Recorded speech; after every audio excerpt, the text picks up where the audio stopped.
పక్కా local అంటూ పీఠమెక్కిన Donald ట్రంప్కు local సెగ గట్టిగానే తగులుతోంది. Target Trump అంటున్నారు అమెరికన్లు. ఇమిగ్రేషన్ పాలసీని వ్యతిరేకిస్తూ నిరసనలు హోరెత్తేస్తున్నారు. అంతేకాదు 50-51 అంటూ ఒక కొత్త ఉద్యమం థీమ్ తోటి ట్రంప్నే టెన్షన్ పెడుతున్నారు.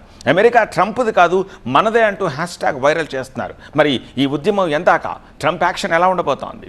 ట్రంప్ ఇమిగ్రేషన్ పాలసీతో అమెరికాకి చిర్రెత్తుతోంది. ఇప్పటి వరకు వలస వెళ్లిన విదేశీయులే ధర్నాలు చేశారు. కానీ ఇప్పుడు వేలాది మంది అమెరికన్లు రోడ్డెక్కుతున్నారు. విదేశీయులకు మానవతా దృక్పథంతో మద్దతు పలుకుతున్నారు. అందరూ కలిస్తేనే అమెరికా, ఇంకా చెప్పాలంటే ఇమ్మిగ్రెంట్స్ తోనే అమెరికా అభివృద్ధి చెందింది అంటూ నినాదాలు చేస్తున్నారు. అంతేకాదు 50 రాష్ట్రాల్లో 50 రోజుల పాటు ఒకే ఉద్యమం అంటూ 50-51 పేరుతో ఓ వెబ్సైట్ ని ట్రెండ్ చేస్తున్నారు.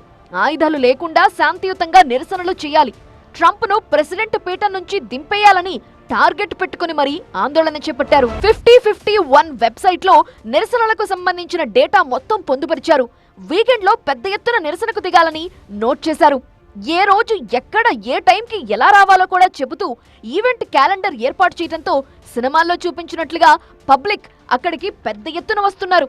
ఈ నిరసనల ప్రభావం జూన్ 14న అమెరికా ప్రభుత్వం ప్రతిష్టాత్మకంగా నిర్వహించిన ఆర్మీ డే మీద కూడా పడింది. నిరసనకారుల ప్లానింగ్ ముందు ఆర్మీ డే వెలవెలపోయింది.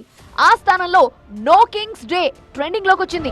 50-51 పేరుతో పక్కా ప్లానింగ్ నిరసనకు దిగుతున్న అమెరికన్లు నో కింగ్స్ అనే ట్యాగ్ ని వైరల్ చేస్తున్నారు. అందరూ కలిస్తేనే అమెరికా, ట్రంప్ లాంటి ఏ ఒక్క వ్యక్తికి అమెరికా సొంతం కాదంటూ నిలదీస్తున్నారు. ఈ సమరానికి వాల్మార్ట్ వారసురాలు క్రిస్టీ వాల్మార్ట్ కూడా సంఘీభావం ప్రకటించారు. మరో అడుగు ముందుకేసి యుఎస్ లో బాగా ప్రాచుర్యం పొందిన న్యూయార్క్ టైమ్స్ లో భారీ యాడ్ ఇచ్చారామె. ఆమె యాడ్ తో ఈ కామర్స్ సైట్స్ లో నిరసనకారులకు అవసరమయ్యే సామాగ్రి విపరీతంగా అమ్ముడుపోయింది. నో స్టాక్ బోర్డు కూడా పెట్టేశాయి.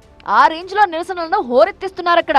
ఇక అమెరికా వ్యాప్తంగా వందలాది చోట్ల నిరసన కార్యక్రమాల్లో లక్షలాదిగా ప్రజలు పాల్గొంటున్నారు. New York, Texas, Mississippi, Portland, Minnesota, North Carolina తదితర ప్రాంతాలు ఆందోళనతో అట్టుడికిపోతున్నాయి.